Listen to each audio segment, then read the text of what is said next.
네, 반갑습니다, 여러분. 이제 구약 산책 두 번째 시간이네요. 우리 지난 시간에 이제 아브라함부터 시작을 해서 쭉 한번 살펴보고, 그리고 이제 출애굽 광야 시대 속에서 이제 출애굽해서 시내산까지 오고, 시내산에서 다시 출발을 해서 이제 요단강아 모압 평지까지 가는, 또 그 앞에서 느보산에서 모세의 죽음까지에 대한 부분을 이제 역사 지리로 좀 이렇게 살펴보았습니다. 그리고 이제 오늘은 이제 그 부분에 이어서 이제 신명기까지 마무리한 부분이지요. 신명기까지. 그래서 이제 요단강아 모압 평지에서 이제 모세 이후로 여호수아를 중심으로 해서 요단강을 건너 가나안 땅으로 들어간, 그리고 가나안 정복 시대, 그리고 오늘은 그 가나안 땅 분배와 더불어 사사 시대까지 오늘 이렇게 좀 살펴보도록 할 겁니다. 그래서 우리가 지난 시간에 대한 부분을 좀 문제로 좀 함께 좀 이렇게 보면 좋을 것 같아요. 한번 상기하면서 한번 문제 먼저 보도록 하겠습니다. 이렇게 나와 있습니다. 다음 중 하나님이 불기둥, 구름기둥으로 이스라엘 백성을 인도하기 시작한 곳은 어디신가? 이제 람세스에서 출발해서 쭉 나와서 구름기둥과 불기둥이 언제부터 이스라엘 백성 가운데 어느 곳에서 있었는가에 대한 1, 2, 3, 4. 여러분 몇 번입니까? 채팅창에 한번 답을 한번 남겨주셔도 좋을 것 같아요. 뭐 이건 길게 끌 필요 없이 바로바로 가면 이제 에담 광야에서 불기둥과 구름기둥이 이제 이스라엘 백성들을 낮에는 구름기둥, 밤에는 불기둥으로 해서 하나님의 인도와 보호하심이 있었다라는 거. 두 번째 문제 보면 다음 중 출애굽 여정에서 만나가 내리기 시작한 곳은 어디인가? 만나가 이제 딱 한 달쯤 됐을 때예요. 그래서 갖고 나온 양식이 다 떨어지고 막 불평불만할 때 하나님께서 이곳에서 만나를 내려주셨죠. 어디지요? 에담 광야, 수르 광야, 신 광야, 바람 광야. 뭐 광야 참 많습니다. 어딜까요? 답은 네, 3번 신광야에서 하나님께서 이 만나를 내려주시기 시작했습니다. 이 만나라는 뜻 자체가 이것이 무엇이냐? 이게 만나를 직역했을 때의 뜻이에요. 그래서 희고 가시 같고 꿀 섞은 과자 같다. 너무나 달콤했던 그런 하늘 양식이었다고 성경은 기록하고 있습니다. 자, 세 번째 문제입니다. 이스라엘 백성이 시내산에 도착한 것은 애굽에서 나온 지 얼마 후인가? 시내산에 도착을 해요. 람세스에서 출발해서 시내산에 쭉 도착을 하는데 이게 얼마만인가? 1, 2, 3, 4. 잠시만 기다리세요. 네, 여러분 갑자기 시리가 켜졌습니다. 네, 정답은 2달 걸려요. 2달. 1월 15일에 출발을 해서 3월 15일에 이 시내산, 시내광야에 도착을 하게 됩니다. 자, 다음 문제. 요건 이제 이스라엘의 직접 역사보다는 그 주변 이집트에 대한 부분이죠. 다음 중 힉소스 민족을 몰아내고 이집트를 해방시킨 파라오는 누구인가? 이집트의 해방자. 그래서 원래는 이 세케네네가 이제 여러분 기억하실 거예요. 그 세케네네 미라에 도끼 자국이 있고, 그렇게 해서 이 힉소스는 셈족으로 가나안 땅에 주둔했던 사람으로 이집트에 내려와서 이집트를 다스렸던 어떻게 보면 외부 세력이었죠. 그런데 이 외부 세력이 아바리스에서 진을 치고 이렇게 했을 때 본토민인 이 함족인 이집트의 본토민이 테베를 중심으로 해서 이 힉소스족, 이제 외부 세력으로 이집트를 장악하고 있던 그들을 몰아냅니다. 그때 처음 전쟁을 시작한 게 세케네네고, 이제 이집트를 해방시킨 파라오는 해방자는 투트모세 1세, 2세, 하셉스투, 아흐모세. 답은 그렇죠. 이제 아흐모세예요. 아흐모세. 이집트의 위대한 해방자입니다. 힉소스족을 몰아낸 사람이에요. 자, 마지막 문제입니다. 다음 중 이스라엘 백성이 시내산에 머문 기간 5개월 7일, 7개월 2일, 9개월 10일, 11개월 5일, 약 만 1년. 그래서 1년 좀 안 되지요. 11개월 5일 동안 시내산에서 머무르면서 모세가 3번 시내산에 등정하고 십계명을 비롯해서 여러 율법과 성막 관련 제사에 대한 법, 이것을 받아 내려가지고 오고 실제로 성막을 짓고 완공하고 출발을 하게 되지요. 그래서 11개월 5일 동안 이 신의 산 앞에 신의 광야에서 머물렀습니다. 자, 아이고 한 문제 더 있구나. 다음 중 구스 여인을 취한 모세를 비방하다가 미리암이 문둥병이 걸린 장소. 조금 어렵지요. 다베라 불평하다가 징끝이 살려진 것이고 가데스바네아. 이 가데스바네아는 중요하지요. 12정탐꾼을 보낸 곳입니다. 르비딤 반석에서 생수가 터진 곳이고요. 정답은 하세롯입니다. 예, 그래서 여러분들이 이런 어떤 그 지명, 그 위치 속에서의 있었던 일, 이런 것이 어렴풋이라도 이렇게 지도 속에서 함께했던 기억이 날 때 성경을 읽으면서 이게 이 부분이구나, 이렇게 진행되고 있구나라는 부분에 이해를 더 도울 수 있을 거다라고 생각을 합니다. 자, 그러면 이제 역사 드라마로 읽는 성경에서 우리가 함께 볼 부분이 49페이지입니다. 49페이지. 이 49페이지는 이제 요단강 앞에서 모세가 죽고 그 바톤을 이어받은 여호수아를 중심으로 한 이스라엘 백성들이 이제 가나안 땅으로 들어가는 그 부분, 이제 여호수아서지요. 그래서 가나안 정복 전쟁, 여호수아는 1장부터 24장까지 되어져 있는데 이 둘이 정확하게 나눠져 있어요. 가나안 땅에 들어감, 가나안 중부지방 정복, 여기까지가 12장으로 돼 있고 여기를 정복이라고 합니다. 그리고 가나안 남부, 가나안 땅 분배, 여기를 12장으로 돼 있고 여기를 분배라고 해요. 정확히 정복 12장, 분배 12장. 그래서 들어가서 땅을 정복하고 그리고 그 정복한 땅을 분배하는 것에 12장. 그래서 총 24장으로 기록된 여호수아서입니다. 여호수아서. 그래서 여러분 그 지도를 보면 이제 여러분 이게 요단강이에요. 이게 요단강이고 이스라엘 백성들은 요단강에 아직 들어가질 않았어요. 이 시딤이라는 곳에 진을 칩니다. 시딤이라는 곳에 진을 쳐서 여기 보면 49페이지에 1번 가나안 땅으로 들어가다 여호수아 2장부터 5장까지인데 이 시딤에서 진을 칩니다. 시딤에서 진을 치고 우리가 12정탐꾼을 보냈던 곳이 이제 모세가 12정탐꾼을 보냈던 것이 가데스바네아였죠. 가데스바네아였는데 이 여호수아는 이 시딤이라는 곳에서 2명의 정탐꾼을 이제 이 여리고로 보냅니다. 여리고 정탐. 그래서 여러분 기생 라합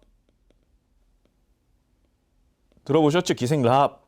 2명의 정탐꾼이 들어갔을 때 여리고 성 사람들이 정탐하러 온 부분을 눈치를 채고 잡으려고 할 때 기생 라합이 이 2명의 정탐꾼을 지붕 위에 숨겨주었다. 그리고 쫓는 군사들을 다른 쪽으로 돌린 후에 그 2명의 정탐꾼이 다시금 복귀할 수 있도록 생명을 유지시켜 줬어요.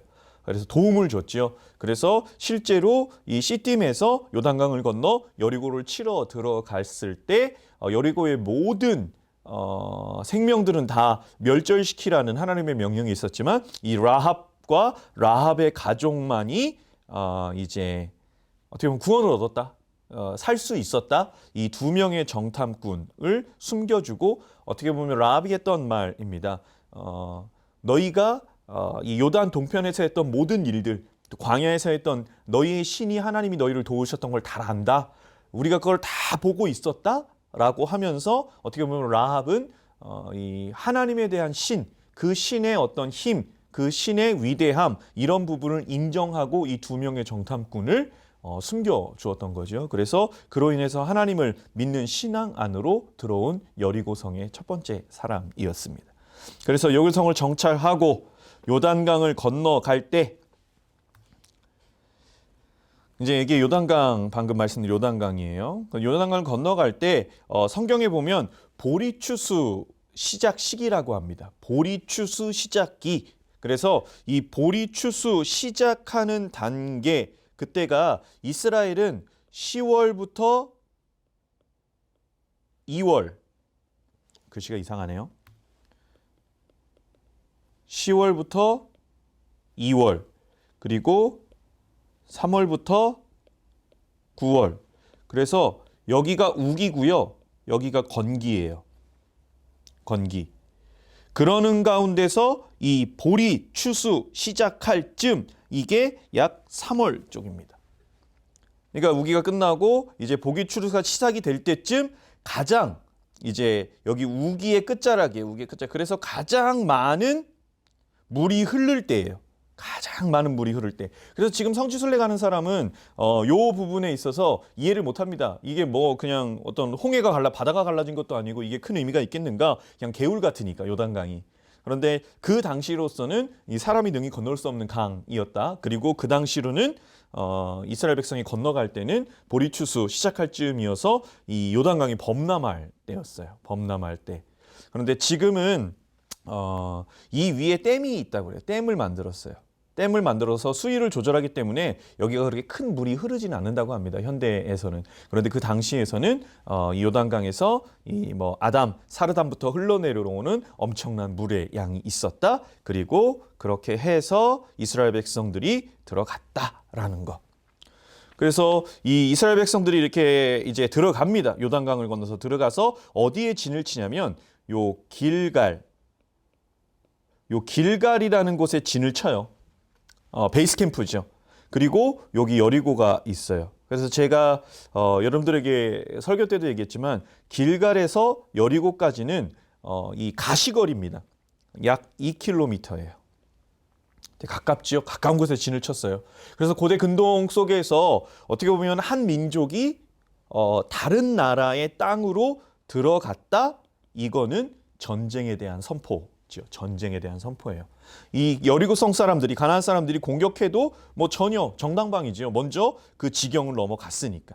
이 길갈에 진을 치고 여리고성을 2km 남짓 앞에 둔 가운데서 하나님께서 이스라엘 백성들에게 길갈에 진을 친 백성에게 명령한 것은 두 가지였습니다. 하나는 기억나실 거예요. 할례를 행하라. 두 번째 유월절을 지켜라. 전쟁을 앞에 둔 이들에게 할례를 행하라. 전쟁을 앞에 둔 이들에게 어떤 유월절, 절기를 행하라. 라는 부분에 있어서는 한마디로 전쟁은 하나님께 있는 거예요. 사람의 방식으로 하지 않는다. 이 전쟁은 내가 이끌어갈 것이다. 라고 하나님께서 말씀하시는 것과 다르지 않는 것.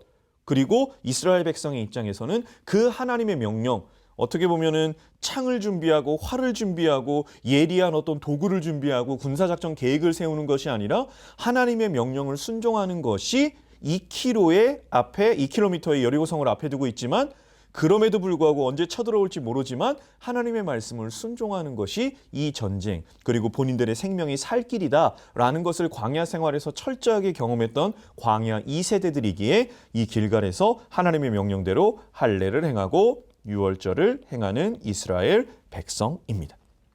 그래서 이 길갈에서 할례와 유월절을 행하고 그 40년 동안 내렸던 만나가 이 길갈에서 이제는 만나가 멈춥니다.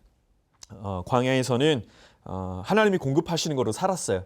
그러나 이제 가나안 땅으로 들어왔을 때에는 실제적으로 이제 우리의 땀 흘리는 수고로 살아가야 되는 거죠. 우리의 땀 흘리는 수고로.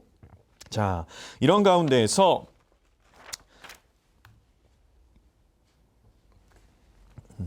이제 요 길갈에서 여리고가 있고 여러분들이 보시기에 이 여리고 성 전투는 우리가 너무나 잘 알고 있어요. 여리고 성 전투. 이 6일 동안 하루 한 바퀴, 7일에 7바퀴. 그래서 이 주일학교 때 언뜻 들으면은 총 7바퀴 도는 거다라고 생각을 할 수 있는데 성경을 자세히 보면 6일 동안 하루에 한 바퀴, 마지막 7일째 날에는 하루에 7바퀴를 도르면 총 13바퀴를 돌았다. 여리고를 돌았다. 그리고 마지막에 함성을 지를 때 여리고 성벽이 무너졌다라는 어떤 전쟁에 대한 하나님의 명령대로 행했을 때 승리하는 부분을 이 여리고 성 전투를 보면서 이스라엘 백성들은 철저히 경험했을 겁니다. 그 이스라엘 백성들이 이제는 여리고를 정복하고 어디를 또 점령하게 되냐면 이제 아이성을 정복해야 돼요. 아이성. 근데 이제 안타까운 건 그거지요. 여리고를 정복하는 부분에 있어서 하나님의 명령을 따라서 하는 것이 승리다라는 것을 충분히 경험했을 텐데 이 아이성을 보니까 여리고보다 성이 작아요. 그러면서 이스라엘 백성들이 이렇게 얘기합니다. 아, 여기는 여리고보다 작다. 군사 2,000명, 3,000명, 약 3,000명 정도면 충분히 정복할 수 있을 것이다 하고 하나님께 묻지도 않고 스스로 어떻게 보면 전쟁은 하나님께 속한 건데 그런 방식으로 여리고에서 승리한 이스라엘 백성들이 이 아이성, 여호수아를 비롯해서 모든 사람들이 아이성을 봤을 때 아무도 묻지 않아요. 어떻게 할지에 대해서. 그냥 작은 성이니까 적은 숫자로도 충분히 정복 가능하다. 스스로 판단해서 스스로 나아갔을 때 아이성 사람들에게 패배하고 도망자의 신세로 되게 됩니다. 그래서 여기서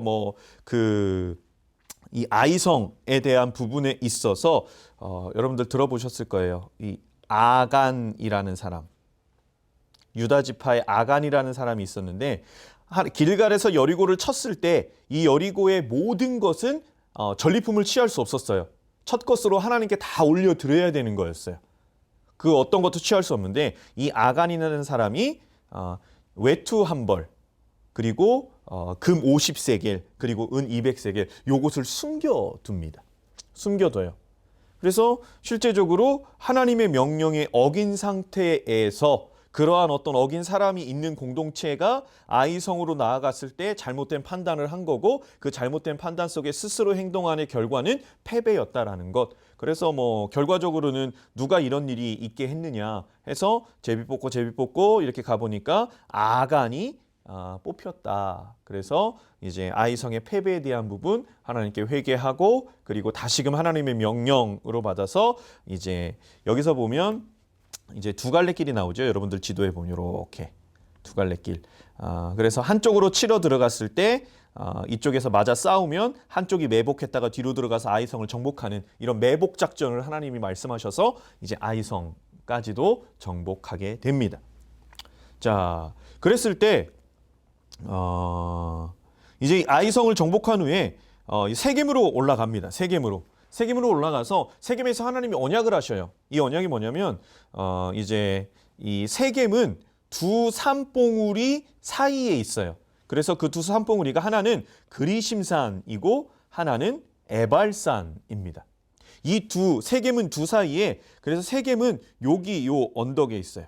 중턱 위치에. 그래서 이 세겜이 원래 히브리어로 슈켐인데 이 슈켐이라는 단어의 뜻이 어깨라는 뜻이에요. 그래서 이걸 두 어깨, 이렇게 두 봉우리가 어깨처럼 된 그 사이에 있는 도시다. 이게 슈켐, 세겜이다라는 거예요.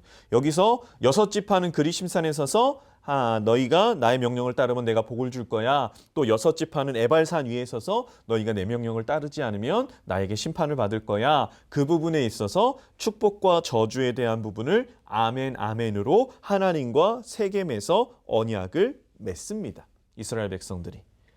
그 언약을 맺은 가운데 이제 어떠한 일이 생기냐면 이제 조금은 안타까운 부분이에요. 조금 안타까운 부분이 뭐냐면 여기 여러분 50페이지 2번에 마지막 번 기브온 사람들의 화친 조약 있죠. 기브온 사람들의 화친 조약. 이 기브온 사람들이 있었는데 이 기브온 사람들이 화친 조약을 맺습니다. 그래서 이 51페이지 지도를 보면 여러분 이 이스라엘 백성 길갈이라는 곳에 계속 진을 치고 있어요. 그래서 여리고성을 정복하고 길갈로 복귀하고 아이성 정복하고 길갈로 복귀합니다. 이렇게 복귀를 하는데 이 길갈에 있을 때 기브온, 그비라, 기럇여아림, 부에롯 이 위치가 여기가 기브온이라고 통칭돼요. 이 기브온이라고 통칭되는데 이 기브온 거민이 이렇게 보니까 이 가나안 땅 백성들이죠. 가나안 땅 사람들이에요. 가만히 보니까 이 이스라엘 군대, 이스라엘의 하나님이 이게 심상치 않은 거예요. 너무 대단한 거예요. 그래서 이 기브온 사람들이 이스라엘 백성들에게 화친을 맺으려고 따라갑니다. 화친을 맺으려고. 그런데 이스라엘 백성들은 하나님께 명령을 받았어요. 가나안 땅의 어떤 족속과도 화친하지 말아라 라고 했어요. 섞이지 말아라. 왜? 그 문화에 동화되면 안 되니까. 철저하게 다 잘라내야 되는데 이 기브온 거민이 꾀를 냅니다. 그들이 이스라엘 백성이 너무 대단하고 하나님의 뭐 여리고 성도 무너지고 아이 성도 무너지고 그런 걸 보니까 이제 아주 멀리서 온 것처럼 헤어진 옷을 입고 이 곰팡이 핀 빵을 그래서 남루하게 먼 거리에서 온 것처럼 와서 이 길갈에 있는 여호수아에게 가요. 그래서 화친하자. 야, 너희 하나님 대단하다. 우리가 정말 먼 길에서 너희의 소문을 듣고 왔다. 그래서 이 또한 이렇게 왔을 때 좀 더 잘 알아봐야 되는데 어떻게 보면은 여호수아와 그 백성들이 약간 우쭐함도 있었지 않을까 생각해요. 뭐 이렇게 떠돌이였다가 애굽에서 종살이했다가 광야에서 떠돌이하다가 하나님의 힘으로 들어왔는데 누가 와서 우리 좀 잘 봐주십시오라고 하니까 그냥 이것도 하나님께 묻지 않고 그냥 화친을 맺어 버려요. 화친을 맺어 버려요. 그래서 참 안타까운 거죠. 화친을 맺어요. 그래서 나중에 한 사흘이 지난 후에 여호수아가 알게 됩니다. 여호수아가 알게 돼요. 이스라엘 백성들이. 그래서 왜 그랬느냐? 그랬더니 뭐 이렇게 해서 어쨌든 결과적으로 화친이 맺어졌잖아요. 그래서 하나님께서 그들 전체를 이제 실수였지만 여호수아가 화친을 맺었기 때문에 그것을 번복하시지 않습니다. 죽이시지 않아요. 그 민족, 이 기브온 거민을 내치시지 않고 이 성전에서 레위인들을 돕는 나무 패고 물 깃는 자로 이 민족을 삼습니다. 그래서 레위인 중에서 제사장 그룹이 있고 그 제사장을 돕는 레위인들이 있고 거기에서 그 레위인들을 돕는 이제 이방 민족이었죠. 이 기브온 거민이 나무를 패고 그리고 물을 깃는 이런 어떤 성막에서 또 이스라엘 백성이 살아가는 부분에 있어서 그런 일을 담당하는 부분으로 그 화친의 결과로 이 심판하지 않는 부분으로 그렇게 이들의 삶이 이어지지요. 근데 중요한 건 여기서 이 어떤 일이 일어나냐면 이 길갈에서 진을 치고 이제 여기에서 여리고 무너뜨리고 아이성 무너뜨렸을 때 기브온 거민이 여기가 중부 위치가 중부 지역이거든요. 이게 약 가운데예요. 가운데. 여기가 화친을 맺어요. 그랬더니 이 남부 여기 남부예요. 남부. 예루살렘 왕 아도니세덱 예루살렘 왕 그리고 헤브론 왕 호함이라는 왕이 있습니다. 뭐 헤브론 왕 호함 그 다음에 야르뭇 왕 비람 뭐 성경에 다 나와요. 그리고 라기스 왕 야비아 그리고 에그론 왕 드빌 남부의 5 왕이 연합을 합니다. 왜 연합을 하냐면 이 기브온 거민이 어떻게 보면 같은 가나안 민족이었는데 가나안 민족을 배신하고 이스라엘과 화친을 맺었기 때문에 이 남부의 5 왕 예루살렘, 헤브론, 그 다음에 야르뭇, 그 다음에 아비야, 에그론 이 부분으로 해서 이제 둘이 연합 세력이 돼서 기브온을 공격하려고 들어옵니다. 기브온을 예루살렘에 여기 다 뭉쳐요. 이렇게 연합군이 뭉쳐서 기브온을 공격하려고 하자 기브온 거민이 길갈에 있는 여호수아에게 도움을 요청합니다. 도와주세요. 남부 왕이 쫓아옵니다. 그랬더니 여호수아가 이 기브온으로 와서 이제 전쟁을 펼쳐요. 여기서 그 유명한 그런 여호수아의 말이 있습니다. 태양아, 너는 기브온 골짜기에 머물지어다. 달아, 너도 아얄론 골짜기에 그리할지어다. 그래서 일정 기간 동안 해와 달이 멈추고 이렇게 싸우다 보니까 이들을 다 남부 5왕을 다 멸절시킬 수 있을 만한 시간이 없는 거예요. 해가 지고 있는 거예요. 전쟁을 그쳐야 돼요. 그래서 여호수아가 말하는 거예요. 해는 그 자리에 멈추고 달도 그 자리에 멈춰라. 기브온 골짜기에 그리고 아얄론 골짜기에 멈춰라. 그래서 기브온, 아얄론 이렇게 하면서 여기에서 멈춰진 가운데 전쟁을 해서 이 남부 5왕을 싹 패퇴시킵니다. 여호수아가. 그래서 이렇게 보면 중부 지역의 가나안 거민은 화친을 맺어서 정복을 할 수 있었고 남부의 이 5 왕, 핵심 5 왕이 연합 세력으로 쳐들어왔으나 여호수아가 이들을 물리침으로 중부와 남부 가나안 땅을 정복할 수 있었다라는 거죠. 중부와 남부 가나안 땅을 정복할 수 있었다. 이제 남은 건 어디냐? 남은 건 북부다. 그래서 남쪽에서 이 중부 지역에 대한 부분, 이 중부 지역에 대한 부분 그리고 이 밑에가 남쪽이겠죠. 거기를 정복하고 나자 이제 북부 쪽으로 눈을 돌립니다. 북부 쪽으로. 그래서 하나님께서 요단강을 통해서 길갈이라는 곳에 진을 치게 하신 거는요. 어떻게 보면은 이 북쪽, 중앙, 남쪽 허리를 딱 끊어 놓는 어떤 전략적 요충지가 길갈이었어요. 그래서 이 중부 지역은 화친에서 와서 자연스럽게 복속됐고 남부는 전쟁을 통해서 이제 복속이 됐고 이제 북부 지역에 이 하솔 왕 야빈이 이 북부 지역의 가장 강력한 왕이었어요. 그래서 이 하솔이 이게 뭐 그런 거죠. 이 힉소스족이 이집트에 들어갔을 때 아바리스라는 곳을 수도로 했다고 그랬죠. 그런데 이 이집트에서는 힉소스족이 아바리스를 수도로 했는데 그 힉소스족 자체가 가나안 땅에서는 이 하솔을 수도로 삼았습니다. 그래서 하솔 자체가 되게 큰 도성이고 강력한 그 중에서 하솔 왕 야빈이 있었고 그 하솔뿐만 아니라 이제 긴네렛 그리고 시므론 그리고 악삽 요 연합체가 다 모입니다. 다 모여요. 다 모여서 야 이제 중부도 먹혔고 남부도 패퇴됐다. 그럼 이제 우리밖에 남지 않았다. 그래서 이들이 힘을 모아 이렇게 메론 물가에 진을 쳤을 때 여호수아가 이제 길갈에서 올라와서 이 북부의 왕들까지도 다 쳐서 멸하게 됩니다. 그래서 이스라엘 민족 자체가 이제 중부 그리고 남부 북부 왕까지 이렇게 철저하게 다 해서 완전히 모든 곳을 정복하지는 않았어요. 남아있는 땅이 있었습니다. 남아있는 땅. 그런데 여기서 이제 남아있는 땅이 어디냐라는 거예요. 남아있는 땅.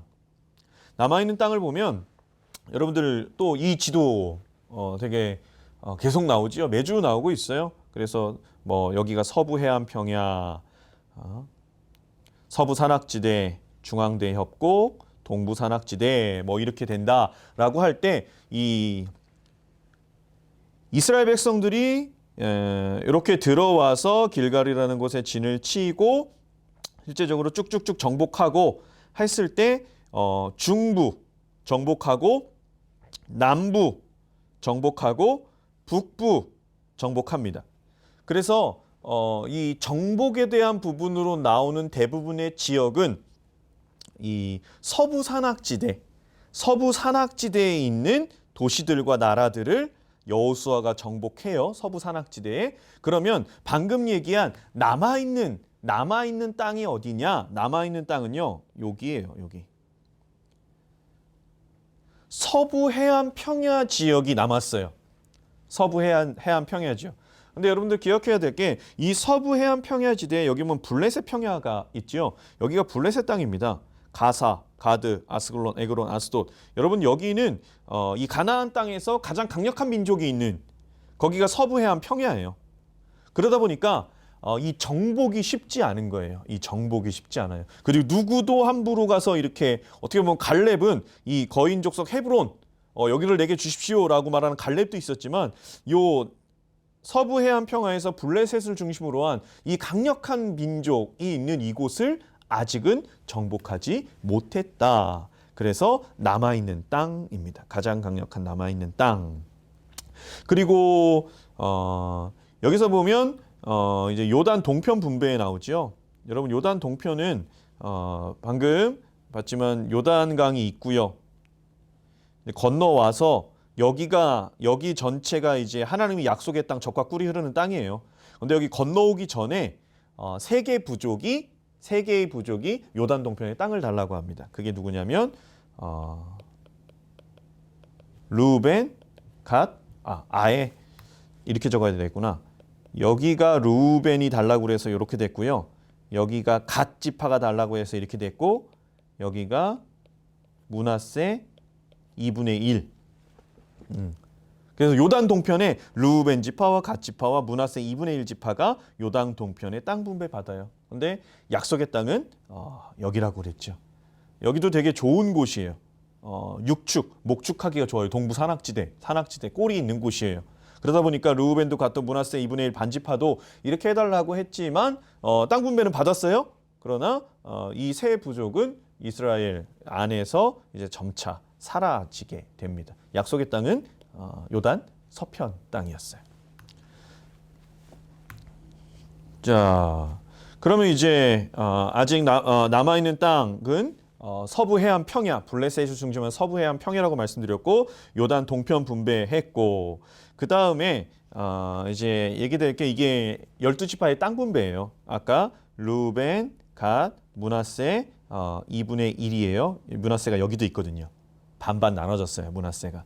그다음에 12지파가 쭉 있습니다. 12지파가 이렇게 있어요. 12지파가 있고 이렇게 땅 분배를 받았는데 그래서 보면 유다 그리고 요셉 지파 여러분 요셉 지파가 에브라임, 므낫세 요셉의 두 아들이죠. 에브라임, 므낫세 그리고 유다 지파 그래서 유다 지파는 여기 베들레헴 이렇게 해서 헤브론 이렇게 하고 여기 전체가 이제 유다 그 옆에 시므온 거기 위에 베냐민, 에브라임, 므낫세 이렇게 땅 분배를 받는데 여기서 유다 지파가 가장 큰 지파예요. 인원도 장정도 제일 많고 그래서 가장 많은 땅 분배를 받고 그다음에 에브라임 지파 그리고 임시 중단되는 시기가 있었지만 나머지 7지파까지 이렇게 땅 분배를 다 받습니다.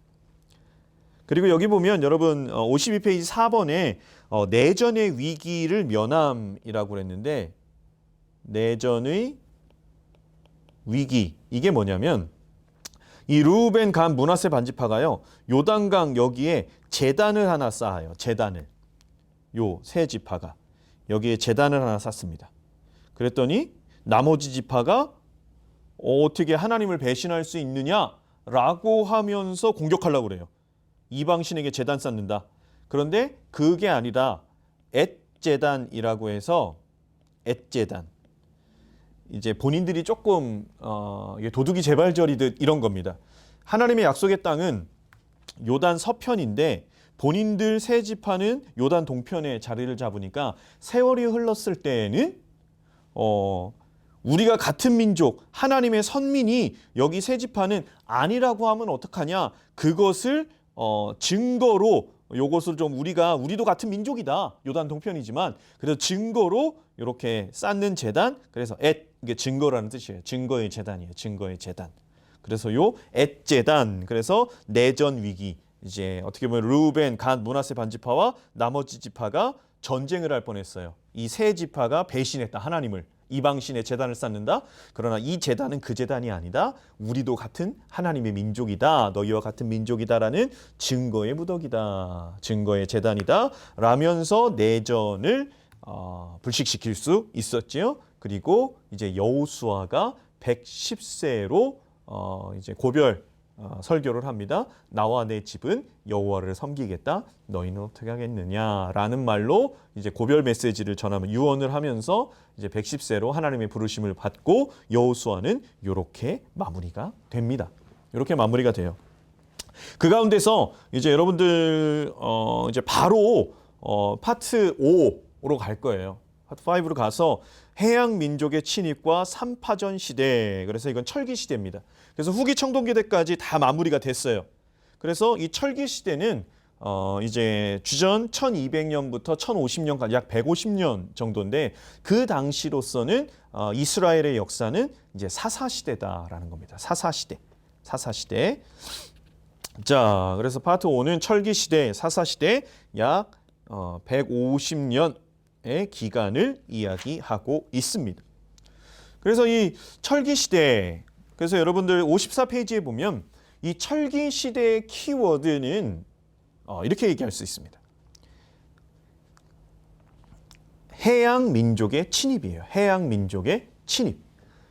그래서 이따가 이제 지도를 보면서 좀 설명을 할 거예요. 이집트 문명이 있었고 메소포타미아의 문명이 이렇게 중심으로 해서 고대 근동 이 가나안 땅의 역사, 이스라엘 역사가 진행됐는데 여기에 하나의 다른 민족이 나옵니다. 그게 해양 민족의 침입이 이 철기 시대 속에 이 가나안 땅 그리고 이 메소포타미아 문명의 지역, 이집트 문명의 지역에 이 해양 세력, 철기 문명을 바탕으로 한 해양 세력의 침입으로 판이 바뀌어져요. 그래서 근동 질서의 새로운 판이 짜여집니다. 그래서 보면 이 히타이트 제국의 멸망이라고 나와요. 해양 민족의 출현으로 히타이트 제국의 멸망이 있고 이 히타이트 제국은 헷 족속이라고 그러죠. 성경에서는 헷이에요. 헷. 그래서 가나안 땅 위에 있는 그래서 메소포타미아 지역에 있으면 그 위에 있는 히타이트가 멸망이 되고 이집트 제국의 종말이 됩니다. 그래서 뭐 18, 19왕조를 열었던 마지막 중흥기 그래서 세케넨네의 아들 아흐모세가 이제 어떻게 보면 위대한 이집트의 해방자 힉소스족을 몰아낸 그러고 이제 18왕조 뭐 투트모세 1세, 투트모세 2세 그리고 뭐 모세를 건져냈던 하세스투 뭐 이렇게 쭉 이어지다가 람세스 2세까지 가면서 해양 민족이 침입하면서 이집트의 제국, 이집트 자체가 멸망한 건 아니고요. 이 히타이트는 제국은 멸망해요. 그런데 이집트는 제국 시대의 종말. 나라는 명맥은 유지되는데 이 어떤 다른 나라를 통치하고 다스리는 이 제국 시대는 종말되는 게 해양 민족, 철기 문화를 바탕으로 한 해양 민족이 침입했기 때문에 그렇습니다. 그때 최대의 수혜자는 아시리아예요. 아시리아가 최대의 수혜자가 될 수 있었던 건 이따가 지도에서도 설명하겠지만 지도에서도 설명하겠지만 제일 멀어요. 그래서 이 메소포타미아 지역의 하부 지역에 있었거든요. 아시리아가. 제일 멀다 보니까 이 해양 민족의 침입에서 이집트도 그렇고 그 위에 히타이트도 그렇고 멸망하고 고전을 면치 못할 때 이렇게 좀 웅크리고 거기에서 제국으로서의 도약을 꿈꾸는 아시리아가 이제 최대 수혜자다라고 볼 수 있습니다. 그래서 사이 땅 가나안 시리아 약 300년간 이어진 권력의 공백기다라고 할 수 있어요. 300년간 이어진. 그래서 지금 54페이지 그 위에 약간 분홍색 박스에 대한 부분 하는 거예요. 그래서 300년간 이어진 권력의 공백기. 그래서 이 300년간은 아까 주전 1200년부터 1050년까지가 철기 사사시대라고 그랬죠. 근데 여기 보면 900년까지라고 그래요. 900년까지. 이 900년까지 포함한다면 이제 뭐 사울, 다윗, 솔로몬. 그래서 이 통일왕국, 분열왕국 되기 전까지 통일왕국 시대까지가 이 900년입니다. 통일왕국 시대까지가 900년이다. 그래서 약 300년간의 권력의 공백기가 있었는데 1200년부터 900년까지다라는 거. 그리고 그 사이 땅에서는 블레셋, 이스라엘, 아람의 3파전이 있었다. 그래서 중국으로 하면 약간 춘추 전국 시대처럼 이렇게 권력이 뭔가 빵 집중되지 않고 그냥 3파전으로 이렇게 쭉 이어져 가고 있다라고 보시면 되겠습니다. 그래서 이 지도를 보면 여러분들에게 있는 지도는 55페이지의 지도인데 이 55페이지에 나와 있는 이 지도로 뭐 그리스, 메소포타미아, 그리고 아시리아, 그리고 아람, 바벨론 이 부분을 그냥 간략하게 다 설명을 할 거예요. 간략하게 다 설명을 할 텐데 여기 이제 크레타 섬이 있습니다. 크레타 섬. 이 크레타 섬. 이 크레타 섬이 있는데 이 크레타 섬 자체는 성경에서는 갑돌이라고 얘기해요. 갑돌. 그래서 예레미야에도 나오고 이사야에도 나오고 아모스에도 나오고 이 갑돌이라는 성경의 지명이 지금 현재로 얘기하면 이 크레타 섬이다라는 거죠. 이 크레타 섬이 있는데 그래서 이렇게 보면 이 크레타 섬을 중심으로 한 미케네 부분이 있고 이쪽이 메소포타미아 문명입니다. 그리고 아까 히타이트가 여기 위에 있다고 그랬죠. 히타이트. 메소포타미아 문명의 위에 있는 메소포타미아 문명이 있고 그다음에 이집트 문명이 있어요. 그래서 우리는 이 메소포타미아 문명과 이집트 문명 이 두 사이에 있는 이스라엘, 이 가나안 그래서 요 둘 사이에 있는 부분으로서 역사와 지리로 얘기를 했는데 이 주전 1200년 이제 철기 시대를 맞이하면서 그 사사 시대 속에서는 해양 민족 이 방금 얘기한 이 크레타 미케네인들 미케네 문명이었던 미케네인들이 해양 민족인데 이 해양 민족이 침입함으로 인해서 어떻게 보면은 이 제국 이 고대 근동의 판이 새 판이 되었다라는 부분으로 아까 설명을 드렸었어요. 그래서 크레타 문명이 있어요. 미케네인을 중심한 크레타 문명. 그런데 이 미케네인들이 이 크레타로 오게 된 게 뭐냐면 이 도리아 철기 문명을 바탕으로 한 도리아인들이 쳐내려 왔어요.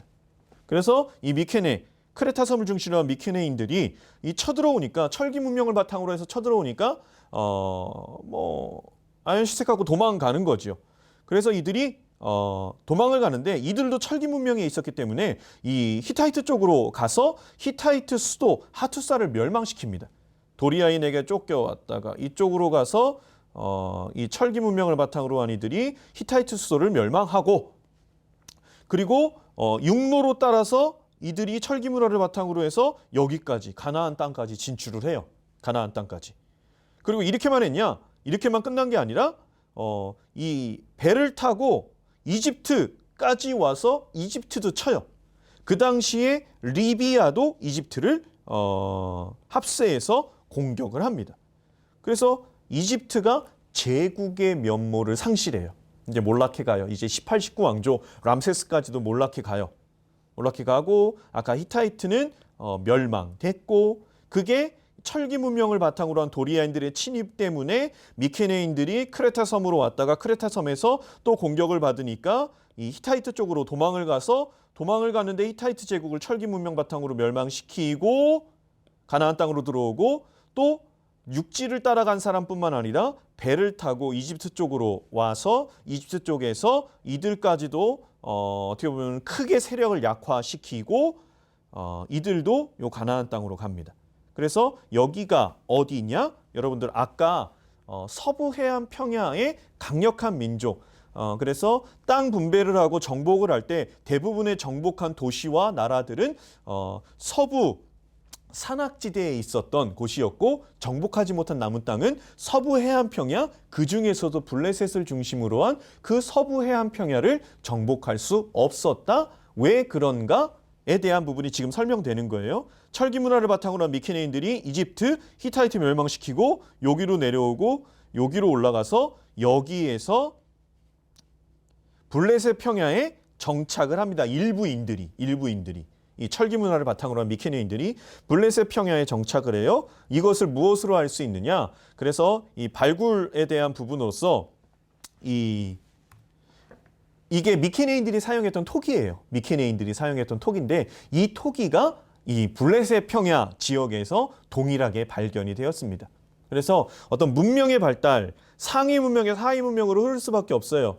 그래서 미케네인들에게 발견된 것이 이 블레셋 평야, 블레셋 지역에서 발견된 걸로 봤을 때 이 도리아인으로부터 공격받아 크레타 섬에서 히타이트를 멸망시키고 가나안 땅으로 들어온 이 미케네인들, 철기 문화의 미케네인들 그리고 이집트 배를 타고 들어와서 이집트를 약화시키고 가나안 땅으로 들어와 이 같은 민족인 미케네인들이 일부 정착을 이곳에서 했을 것이다 라고 유추하는 것이 이 토기가 발견이 되었다라는 것으로 연결지어 설명할 수 있겠습니다.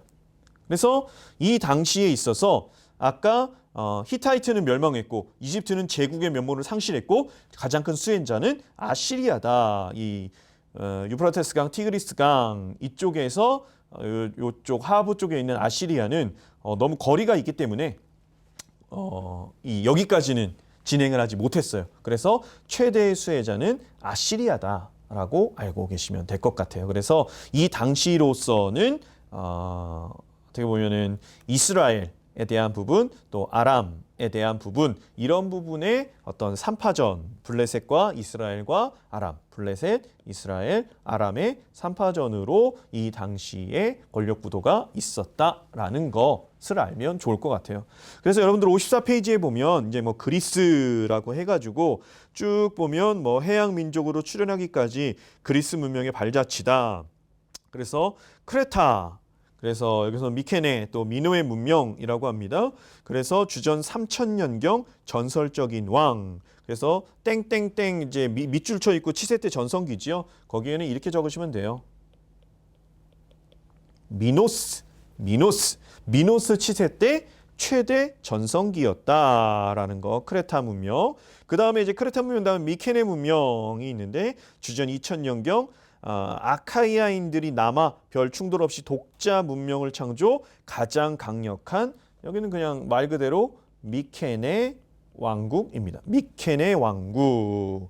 그 도리안 문명 주전 1200년 철기 사용을 바탕으로 한 도리안이 남아 사방으로 흩어지는 미케네인들. 그래서 흩어진 미케네인들이 히타이트와 이집트와 가나안 땅 그 중에서도 블레셋 평야에 소수가 정착을 했다. 그래서 54페이지 마지막 메소포타미아에 대한 부분이 있고 그리고 아시리아 그래서 지정학적 이점으로 인해 해양 민족의 파괴적인 침략에서 벗어났다. 이집트와 히타이트는 쇠락 그리고 아시리아는 위치적으로 멀리 있었기 때문에 그런 어떤 파상 공세의 침략 공격에 있어서 멀리 할 수 있었다. 그리고 55페이지 시리아와 상부 메소포타미아 아람인의 부상. 아까 그랬죠? 여기 블레셋, 이스라엘, 아람의 3파전이다. 그리고 바벨론 카시토 왕조의 멸망. 뭐 요거는 그냥 눈으로만 보시면 될 것 같아요. 그리고 56페이지 보면 이집트 있지요. 이집트도 이제 제국의 면모를 상실하는 부분에 있어서 20왕조 람세스 2세까지가 이제 19왕조였는데 20왕조 람세스 3세 5년에서 11년 그래서 완전히 멸망하지 않았던 거. 히타이트는 완전히 멸망했는데요. 이집트는 완전히 멸망하지 않고 제국의 면모만 상실한 건 그래도 람세스 3세가 그 해양 민족의 파상 공세를 막아내긴 했어요. 히타이트는 막지 못해서 멸망한 거고. 그래서 람세스 3세가 막아내긴 했지만 그럼에도 불구하고 그 약세로 그렇게 해서 제국의 면모를 상실했다. 그래서 56페이지 이집트에서 그 괄호하고 물음표 있지요. 그래서 여기는 블레셋이라고 쓰시면 됩니다. 근데 정확하진 않아요. 그래서 블레셋하고 이렇게 됐지요. 가나안 땅에 정착했다. 이 당시가 이제 성경으로 말하는 것은 사사시대다. 그래서 홈워크에 보면 사사시대의 연대기적 문제 뭐 나와 있는데 뭐 문제라기보다는 그냥 사사기의 연대에 대한 부분으로 이렇게 쭉 12사사가 기록이 되어져 있다라는 것을 보시면 될 것 같아요. 자, 그렇게 하면서 이제 우리 57페이지로 가면 좋습니다. 여기는 이제 그냥 쭉 얘기하면서 끝나면 될 수 있는 사사기의 장이에요. 그래서 57페이지에 보면 사사기의 배경과 구조가 나옵니다. 여러분 사사기의 배경과 구조. 그래서 여기 보면 하나님은 아브라함을 통해 모세를 통해 무엇을 여호수아를 통해 무엇을 주심으로 국가의 기본 골격을 완성하셨나. 한번 말해봐도 좋을 것 같아요. 댓글로. 하나님은 아브라함을 통해 무엇을 주셨다. 땡땡을 주셨다. 모세를 통해 땡땡을 주셨다. 여호수아를 통해 땡땡을 주셨다. 그래서 이렇게 하면 됩니다. 아브라함을 통해 민족. 그래서 뭐 백성을 주신 거죠. 백성을 주셨고 모세를 통해 율법을 주셨어요. 율법을. 그렇죠? 그리고 여호수아를 통해 땅을 주십니다. 그래서 백성이 있고 법이 있고 땅이 있어요. 국가의 기본 골격을 이 세대 속에서 하나님이 사사 시대 속에 완성시켜 주십니다. 자, 이 배경 구조에 있어서 이제 57페이지에 나와 있는 거예요. 천신만고 끝에 도착한 약속의 땅에서의 삶은 이라고 나와요. 천신만고 끝에 아브라함에게 이제 말씀하신 거예요. 하늘의 별과 같이 바다의 모래와 같이 적과 꿀이 흐르는 그 모세에게도 말씀하신. 그래서 수백 년 만에 이제 그 약속이 눈앞에 현실이 됐어요. 약속의 땅에 들어갔어요. 천신만고 끝에 간 거예요. 그 약속의 땅에서의 삶은 한마디로 말하면 패역한 삶이었습니다.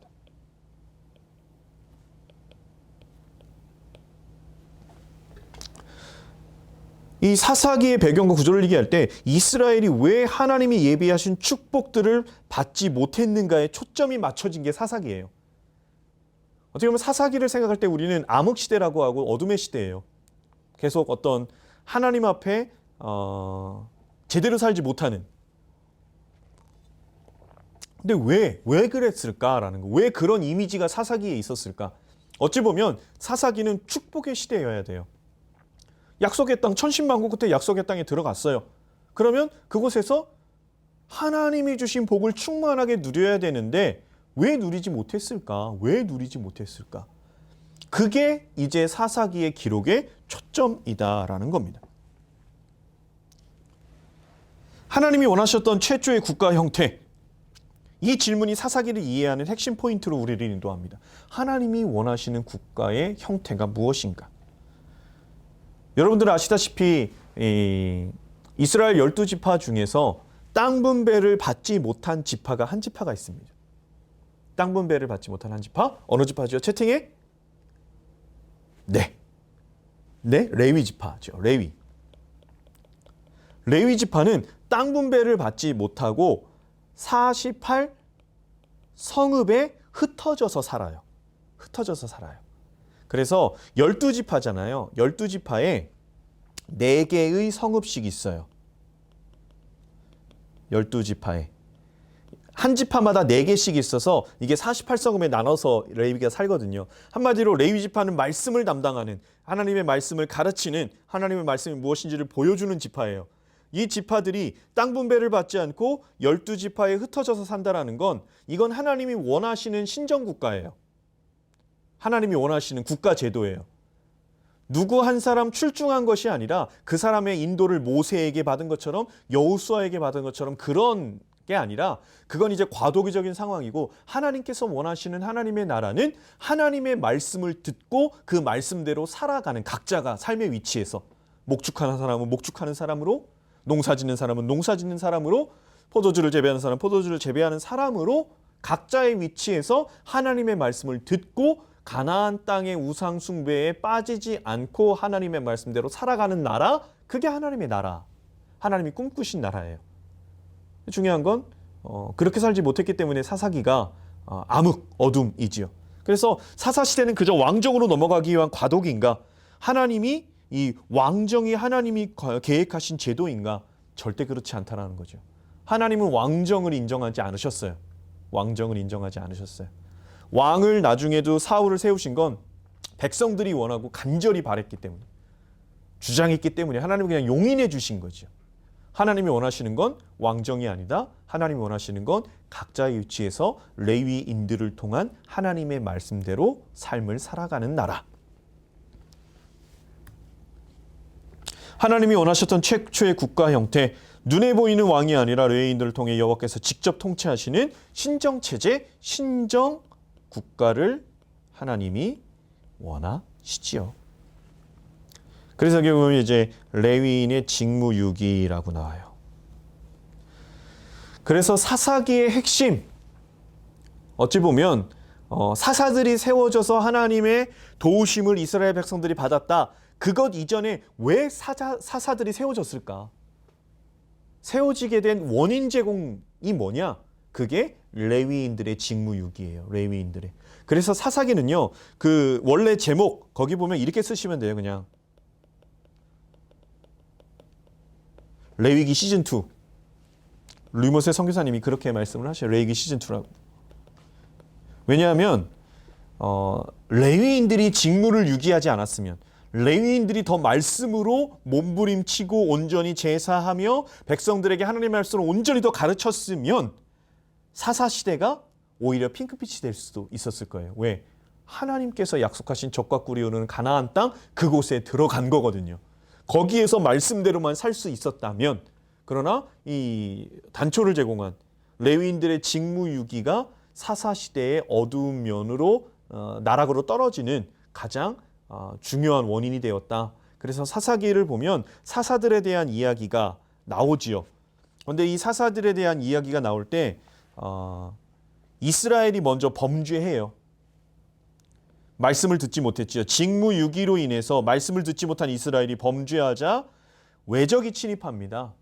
그래서 뭐 메소포타미아, 구산 리사다임, 모아방 에그론, 외적이 침입해요. 그러면 이스라엘 백성들이 너무나 힘들어서 막 5년, 10년, 20년 괴롭힘을 당하니까 너무 힘들어서 하나님 도와주세요라고 간구해요. 그때 하나님 그렇게 간구하고 회개할 때 이제 같은 거죠. 범죄, 이방을 들어 치시고 간구하고 회개할 때 이 사사들을 통한 구원, 이게 사사기의 사이클이에요. 그런데 이거의 첫 단초를 제공한 게 누구냐? 레위인들의 직무유기. 말씀이 흐려진 시대다. 말씀이 흐려진 시대다. 그로 인해서 이렇게 반복적인 악행의 사이클을 반복적인 죄악 속에 빠져들 수밖에 없었다. 그래서 여러분 그 57페이지 옆에 메모란 보면 1장, 2장, 3장부터 16장, 17부터 21장 이렇게 되어져 있잖아요. 이렇게 되어져 있는데 3장부터 16장은 지금 요 화면에 나오는 요 사이클의 반복이에요. 범죄, 외적 침입, 회개, 사사들을 통한 구원. 그래서 어떤 사사, 온니엘이 나오고 에웃이 나오고 돌라야일 입다, 입산, 뭐 삼손 뭐 등등 이렇게 쭉 나오는 그 12명의 사사가 3장부터 16장까지의 기록이고 17장부터 21장까지가 뒤에 있다고 해서 나중에 일어난 일이 아니라 어떻게 보면은 그 당시에 현재적인 상황을 기록한 레위인들의 어떻게 보면은 이렇게까지 레위인들이 바닥까지 낮아질 수 있나? 하나님의 말씀을 배운 그들이 이 정도까지 이렇게 나락으로 떨어질 수 있나? 말씀을 전해야 되는 이들이 그 처참함을 보여주는 게 이 17장부터 21장 사사기는 레위기 시즌2라고 말하는 레위인들의 처참함을 보여주는 이게 이제 사사기 시대의 영적 흐름이다라는 겁니다. 그래서 이 고리를 끊을 수 있는 존재 레위인이에요. 다시 얘기해서 이 고리를 악순환에 반복된 죄악의 고리를 끊는 건요. 여러분 말씀밖에 없습니다. 말씀으로 돌아오지 않으면 이 반복적인 죄악을 끊을 수가 없어요. 자, 이렇게 보면서 이제 우리 58페이지에 좀 가보도록 하겠습니다. 58페이지. 사사기에 숨겨진 주제, 과연 이스라엘 왕은 누구인가? 그때 이스라엘 왕이 없으므로 사람마다 자기 소견에 옳은 대로 행하였더라. 이게 17장 6절에도 나오고 21장 25절에도 나와요. 근데 참 이스라엘의 왕이 없으므로 이 왕이 뭐 타민족 같은 어떤 걸출한 군사적 탁월한 용맹한 왕 그런 왕이 아니라 여기에서 왕이 하나님이시죠. 이스라엘 백성이 하나님을 왕으로 섬기는 사람이 없었기 때문에 자기 맘대로 행했다. 이게 이제 사사기에 여러분들 많이 들어보셨죠. 사사기를 가장 대표적으로 한 문장을 꼽으면 이겁니다. 가장 중심 문장이에요. 사사기에. 그때 이스라엘의 왕이 없으므로 사람마다 자기 소견에 옳은 대로 행하였더라. 말씀이 없을 때, 말씀의 기준이 상실될 때 인간은 방자히 행합니다. 이게 지금도 반복되는 사사기, 우리 개인에게 있는 사사기와 다르지 않아요. 그래서 이스라엘의 왕이 없다. 이 부분, 이스라엘 왕이 누구신가에 대한 부분, 그게 사사기에 숨겨진 주제예요. 사사들의 이야기를 나누지만. 그런 가운데서 레위인을 주인공으로 하는 두 편의 드라마, 17장부터 21장까지 두 가지의 이야기가 나와요. 그래서 여러분들이 사사기를 읽을 때는요, 이 17장부터 21장을 보면서 와, 얼마나 이 처참한가. 지금으로 이 시대로 말하면 믿는 자들의 떨어진 어떤 반복적인 죄악의 삶. 그게 지난주도 얘기했지만 돈이 물질 개념이든 성적인 섹스에 대한 개념이든 권력에 대한 개념이든 사단이 만들어오는 책받기에 세상 사람보다 더 다를 바 없는 것으로 살아가는 그리스도인. 그 부분이 이 사사기 17장부터 21장까지에 기록된 내용과 크게 다르지 않다라는 겁니다. 그래서 두 편의 드라마예요. 하나는 단지파 이주 스토리. 단지파가 정해진 분배받은 땅에서 땅을 떠나요. 그 떠나는 부분에 있어서 레위인이 거기에 같이 들어가 있거든요. 또 하나 두 번째가 여호수아 정복 시기와 그 전에 활동했던 비느하스, 기브와 첩 사건 당시 대제사장은 비느하스. 이게 그냥 여기에는 그냥 기브와 첩 사건으로 보면 됩니다. 기브와 첩 사건. 단지파 이주. 요 두 개가 두 편의 드라마예요. 17장부터 21장까지의 기록이 되어져 있는. 자, 그렇게 해서 우리가 59페이지 지도가 이렇게 나와 있죠. 59페이지 지도 보면 이게 첫 번째 드라마가 단지파 이주 사건이에요. 단지파 이주 사건. 이 세겜 지역에 이제 미가라는 사람이 삽니다. 미가.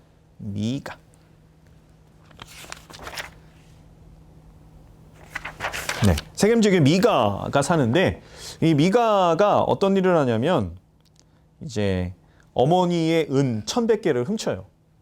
어머니의 은 1,100개를 훔치는데 1,100개를 훔치니까 어머니가 1,100개의 은이 없어진 걸 보면서 난리가 났어요. 그러면서 저주를 퍼붓습니다. 이거 가져간 사람은 진짜 막 저주를 받을 거다. 그랬더니 미가가 그거 듣더니 아이쿠 해서 그 1,100개를 어머니에게 다시 가져다 드려요. 그랬더니 어머니가 미가를 네가 이렇게 갖고 왔느냐? 내가 너를 축복한다 라고 축복해요. 뭔가 되게 이상하죠? 시대가 그랬어요. 축복해요. 그랬더니 은 200을 들여서 신상을 하나 만듭니다. 그러니까 그 당시에 가나안 땅에 이방 신상 거 만든 거죠. 신상을 하나 만들어요. 그리고 이 미가가 어떤 일을 행하냐면 자기의 아들 중 한 명을 제사장으로 세웁니다. 여러분, 제사장은 레위 지파만이 가능하지요. 하나님이 세우신 지파입니다. 그런데 이 미가, 이 당시에 세겜 속에 있었던 이 미가라는 사람은 어떻게 보면은 어머니의 것을 훔쳤다가 다시 가져다 드렸다가 은 200으로 우상의 신상을 만들어서 그 신상 자체를 또 섬기기 위해서 아들을 제사장으로 삼는. 그래서 진짜 뭐 기준이 없는 시대예요. 그냥 뭐 자기 뜻대로 소견에 오른 대로 행하는 거죠. 제사장으로 이렇게 삼아버립니다. 그런데 이때 유대로부터 레위인이 지나가다가 미가의 집 쪽으로 지나가게 됩니다. 미가의 집 쪽으로 지나가게 되는데 미가가 얘기해요. 야, 너 누구냐 그랬더니 레위인이라고 그랬더니 너 레위인이야? 그러면 내가 너에게 1년에 은 10개와 의복 1벌을 줄 테니까 우리 집의 가정제사장이 되자 라고 얘기합니다. 가정제사장이 되자. 그래서 이 레위인이 그것이 좋게 여겨서 미가의 집에서 가정제사장이 됩니다. 근데 미가는 우상 신상 섬기는 거였죠. 우상 신상.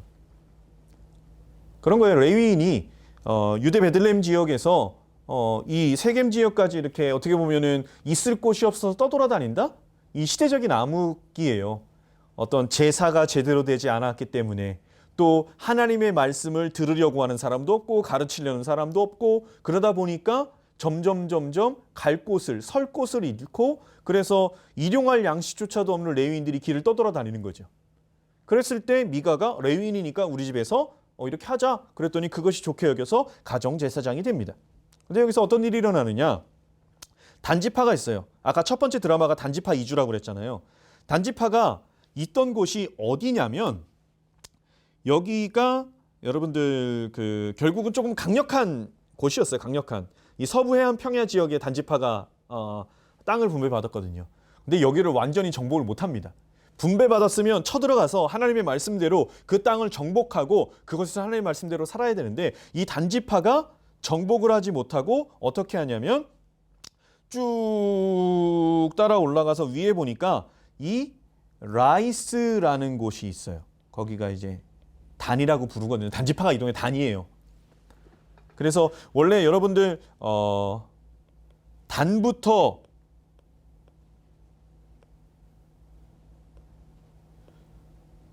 부엘세바, 제가 예전에 그래서 설명할 때 이스라엘의 최북단이 단이고 최남단이 부엘세바예요. 그래서 우리나라로 말하면 백두에서 한라까지다 라고 얘기했는데 원래 단은 여기 서부해안 평야 쪽에 땅 분배를 받았어요.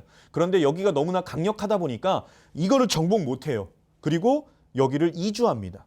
이주해서 이렇게 쭉 가는데 이 세겜성을 지날 때 미가의 집에 들러요. 지나갈 때 미가의 집을 거쳐서 지나간 거죠. 그러다 보니까 이 미가의 집에 레위인이 있네요. 레위인은 은 10개와 의복 1벌로 가정제사장이 되기로 약속을 했어요. 미가와 함께. 그런데 이 단지파가 올라가다가 보니까 레위인이 서서 레위인에게 말합니다. 야, 너 한 가정의 제사장이 되겠느냐? 한 지파의 제사장이 되겠느냐? 라고 물으니까 이 레위인이 한 지파의 제사장이 되는 게 좋다 라고 해서 단지파와 함께 따라 올라가서 여기서 단지파가 정착을 하게 됩니다. 그래서 단이 제일 위에 있어요. 이게 단지파가 이주를 했다라는 거죠. 그래서 여기서 두 가지를 볼 수 있어요. 하나님이 여호수아를 통해서 분배한 땅을 정복하지 못했다라는 것도 어떻게 보면 하나님의 명령을 이행하지 못한 거예요. 단지파의 불순종이죠. 어떻게든 거기서 이겨내고 승리했어야 되는 건데 근데 도망을 갑니다. 도망을 가서 위에서 정복을 할 때 레위인이 어떻게 보면은 물질적인 부분으로 한 가정이 아니라 이제 더 큰 지파의 제사장으로. 그래서 마찬가지죠. 어떤 목회자들이 돈을 바라고 더 많이 돈을 주는 교회, 더 편안하게 대우해 주는 교회, 이거 찾아간다라는 거, 이게 이 당시에 어떻게 보면 첫 번째 레위인의 직무 유기의 첫 번째 드라마 단지파 이주 사건 속에 있었던 레위인, 그냥 돈 많이 주는 곳으로 더 명성 있는 곳으로 나아가는 이 레위인의 모습이 현대 저를 포함한 목회자들의 모습에서 없어야 되고요. 이것이 조금 더 확장됐을 때 그리스도인들, 이 땅 가운데 빛과 소금으로 살아가야 될 그리스도인들의 모습에서도 나타나서는 안 된다라는 그 부분이 이제 첫 번째가 단지파 이주 사건입니다. 이제 두 번째가 있어요. 두 번째가 있는데 이 베델에 레위인이 있었습니다.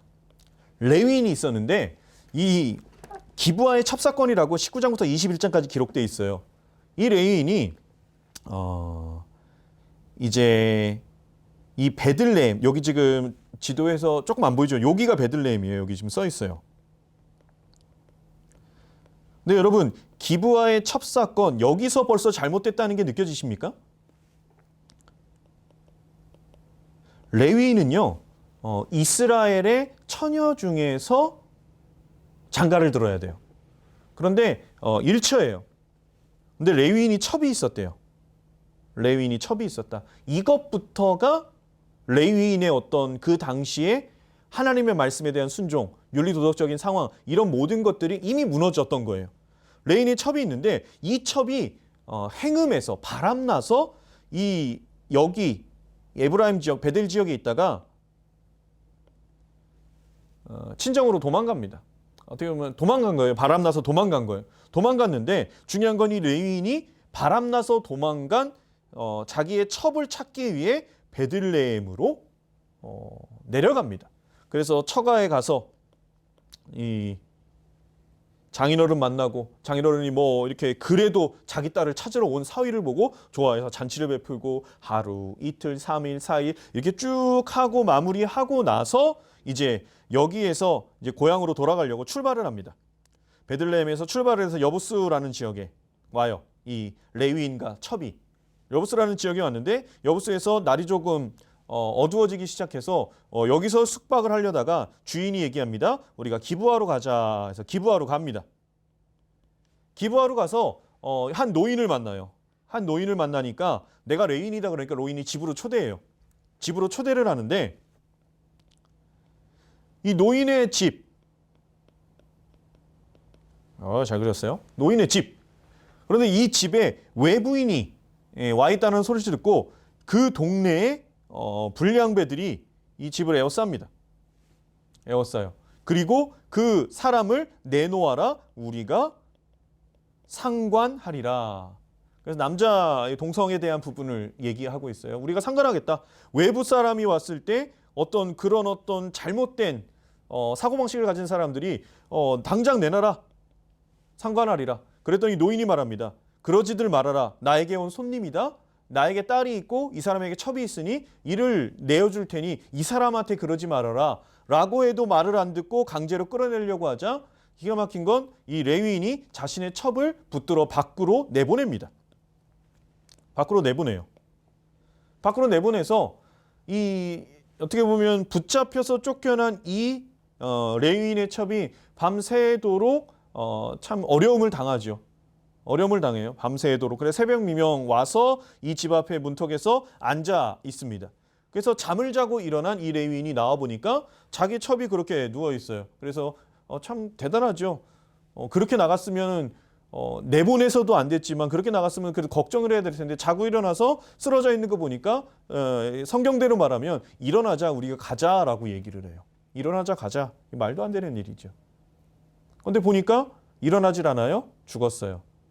그래서 이 죽은 여인을 나귀에 싣고 갑니다. 근데 중요한 건 레위인으로서는 또 이 시체를 가까이 해서는 안 되는 부분도 포함되어져 있는데 시체를 가까이 하고 더 나아가서 어떤 일이 일어나냐면 그 죽은 자신의 첩의 몸을 이제 11지파에게 내가 이런 치욕을 당했다. 다른 지파들에게 치욕을 당했다 해서 그 몸을 동강동강 토막을 냅니다. 토막을 내서 11지파에게 서신과 함께 다 보내요. 다 보내요. 그래서 여기 보면 지도에 보면 11지파가 미스바에 집결했다라고 나오죠. 11지파가 집결했다. 여러분 이 시대적인 상황을 보십시오. 레위인이 첩을 두었다? 이것도 말도 안 돼요. 근데 바람나서 도망갔는데 그 여인 또 데리러 갔다가 오다가 자신이 봉변을 당할 것 같자 그 여인을 내보내서 고통 속에 죽게 해요. 근데 그 여인이 죽었을 때 그냥 그것으로 또 끝나는 게 아니라 그 여인이 시치를 토막 내서 내가 이런 고통을 당했다라고 11지파에게 다 보냅니다. 보통 이러면 기본 상식 하나님의 말씀 안에 있는 민족이라면 그렇게 시체를 토막낸 것도 그렇고 레위인이 그런 일을 했다는 것 자체에 대한 질책이 있어야 되는데 그게 아니라 11지파가 분노해서 모입니다. 약 40만 명이 모입니다. 그래서 베냐민 지파를 멸절해야 된다라고 해서 집결합니다. 베냐민 지파 또 모입니다. 그런데 둘이 3번의 전쟁을 하는데요. 이 3번의 전쟁에 있어서 한 번 베냐민 이기고 2번 이기고 3번째에 이스라엘 백성에게 베냐민 다 패퇴되고 베냐민 지파 600명만 남습니다. 600명만 남아요. 여기서 전쟁 쭉 하고. 그래서 하나님이 보시기에는요. 그 레위인의 말을 듣고 모인 이스라엘 11지파의 40만 명이나 또 그러한 잘못을 한 그 사람들조차도 내어놓지 않는 이 기브아 사람을 내어놓지 않는 베냐민 사람들이나 서로 내란이 일어나고 내전이 일어나는 이 부분이 하나님이 얼마나 마음 아프셨겠어요. 옳은 게 없어요. 바른 게 없어요. 기준이 없어요. 그냥 옳지 않음끼리 서로 싸우고 아웅다웅하는 이 모습. 이게 2번째 아까 얘기했던 이 사사기 자체를 볼 때 그 안에 담겨진 2가지의 드라마. 그 하나가 바로 단지파에 주고 그 2번째가 이 기브아의 첩사건. 레위인이 얼마나 처참하게 내려가 있냐. 그들이 얼마나 바른 인식을 할 수 없느냐. 그러다 보니까 그들을 통해 말씀을 공급받아야 될 그리고 말씀의 기준을 알아야 될 이스라엘 백성들도 제대로 된 사리분별, 말씀으로서의 판단을 할 수 없는 시대. 이게 레위인의 직무유기로 인한 어떤 단지파도 그렇고 나머지 11지파도 그렇고 직무유기로 인한 어둠의 시대, 사사기 시대 속에서 그 적과 꿀이 흐르는 천신만고 끝에 도착한 하나님의 땅에서 축복을 누릴 수 없었던 이유. 레위인들이 이런 삶을 살았는데 말씀을 맡은 이들이 이런 삶을 살았는데 그 말씀을 맡은 이들을 통해 말씀을 들어야 될 이들의 삶은 어두움으로 자명하다라는 것이 이 사사기의 흐름이다라는 거죠. 그래서 아까 나와 있는 표와 동일하죠. 이제 온니엘부터 시작해서 삼손까지 이제 12사사인데요. 사사는 대사사와 소사사로 나눠져요. 그래서 대사사는 분량이 많은 겁니다. 기록된 분량이 많아서 이제 뭐 온니엘, 에웃 뭐 요 정도. 그래서 66이에요. 66. 요 정도는 분량이 좀 많습니다. 분량이 좀 많아요. 그래서 온니엘, 에웃, 드보라, 바락. 그 이제 드보라는 이제 정확히는 드보라고요. 이제 바락은 드보라의 군대 장관이었지요. 기드온, 입산. 입산이 아니라 입다지요. 입다. 죄송합니다. 입다예요. 그리고 삼손까지 6명은 대사사. 기록이 조금 뭐 한 절, 2절, 3절 이렇게 조금 기록이 적은 사사들은 이제 소사사 이렇게 얘기될 수 있겠습니다. 그래서 여러분들 페이지 61페이지, 62, 63, 64, 65, 60, 67페이지까지가 지금 사사들에 대한 부분이에요. 그래서 간략하게 살펴가면서 오늘 좀 마무리하겠습니다. 이제 온니엘을 보면 갈렙의 동생입니다. 갈렙의 동생으로서 이 기랴세벨, 드빌이라는 곳, 갈렙이 이 드빌, 기랴세벨을 치는 사람, 그러면 내 딸을 주겠다. 그랬더니 갈렙의 동생 온니엘이 나가서 쳐서 악사와 결혼을 하고 메소포타미아 왕 구산리사다임. 그래서 정체는 불명해요. 정확히는 모르겠어. 성경에서 여기만 언급이 돼 있어서. 그래서 물리쳤다. 그래서 사사 온니엘에 대한 부분입니다. 그래서 메소포타미아 구산리사다임 왕이 공격을 하고 이스라엘 백성들을 고통 속에 있을 때 온니엘이 나가서 이겨 승리했다. 그리고 62페이지로 가면 에웃 있죠. 에웃. 그래서 이 모압 에글론이 쳐들어옵니다. 쳐들어와요. 쳐들어왔을 때 에웃이 이제 이들과 맞서 싸워서, 그래서 성경에 보면 이 에웃이 왼손잡이 에웃이라고 나와요. 왼손잡이 에훗. 그래서 성경에서 이 왼손잡이 에훗이라고 나올 때 이 앞에 이 기브온에서 이 기브아의 첩사건에 있을 때 이스라엘 11지파가 이 기브아에 속해져 있는 그게 베냐민 지파에 여기가 속해져 있었거든요. 베냐민 지파. 그래서 기브아 사람들을 내놓으라 할 때 베냐민 지파가 안 내놔요. 그래서 11지파가 베냐민 지파를 공격한 거거든요. 그런데 베냐민 지파가 모일 때 베냐민 지파에 약 2만여 명의 사람이 모이고 이 기브온 거민이 베냐민 지파에서의 사람인데 거기서 700명 정도가 모이는데 그들은 왼손잡이라 물매를 던져서 정확하게 맞췄다라고 성경이 기록해요. 성경에서 말할 때 왼손잡이라 물맷돌을 던졌다 이런 부분이면 지금 현대로 말하면 약간 이 저격수입니다. 스나이퍼 같은 사람들이에요. 그 당시로는. 그래서 어떻게 보면 11지파가 모여서 공격을 했는데도 이 기브온이 속해져 있는 이 기브아가 속해져 있는 베냐민 지파에 약 3만 명이 안 되는 이 사람들을 당해낼 수 없었던 이유 중에 하나가 이러한 어떤 탁월한 물매 실력이 있었기 때문이다라고 얘기를 합니다. 그런 영역에서 이 에훗이라는 사람도 왼손잡이 에훗으로서 이 물매 돌리는 것이 상당히 탁월했다. 그래서 이 모압 왕 에글론이 쳐들어왔을 때 이 에훗이 막아 세웠고 그리고 민족을 해방시켰다. 그래서 에훗에 대한 부분. 그리고 대사사만 보는 겁니다. 우리가 잘 알고 있는 여선지자 드보라. 그래서 제가 드보라 설교를 작년에 할 때 그리고 설교 때도 얘기했지만 이 선지자는 나비다. 나비. 선지자를 얘기할 때 우리가 말하는 자라고 생각할 수 있는데 원어의 뜻은 선지자는 듣는 자다. 제가 얘기 왜 하느냐? 참 선지자는 하나님께 들은 걸 말하는 사람이고요. 거짓 선지자는 그냥 자기 말하는 사람이 거짓 선지자예요. 그래서 보면 드보라가 하나님께 말씀을 듣습니다. 이 드보라. 하솔 왕. 이 스불론, 납달리 여기 지역이 이제 드보라와 바락이 있었던 지역이거든요. 그런데 이 하솔왕 야빈이 시스라의 군대, 야빈의 군대 장관이 시스라거든요. 시스라의 군대가 무기또에 진을 치고 쭉 쳐들어옵니다. 그래서 드보라와 바락 군대가 다볼산 정상에 서 있어요. 여기서 명령대로 꽝 나가 부딪혀요. 그래서 하나님이 폭우를 내려서 기손강을 범람하게 하고 승리를 허락하시는데 이 모든 것을요. 여러분 거기 63페이지 그림 보이지요? 그림에 보면 그 치마 입은 사람이 드보라고요. 밑에 치맛자락 잡고 있는 사람이 바락이에요. 그래서 드보라가 하나님이 말씀하신다 바라가 나가서 싸워라. 이 야빈의 군대 장관 시스라와 그랬더니 이 바락이 진짜로 당신이 가지 않으면 나는 가지 않겠습니다. 라고 치맛자락 붙들고 늘어지는 그러한 형태를 보여요.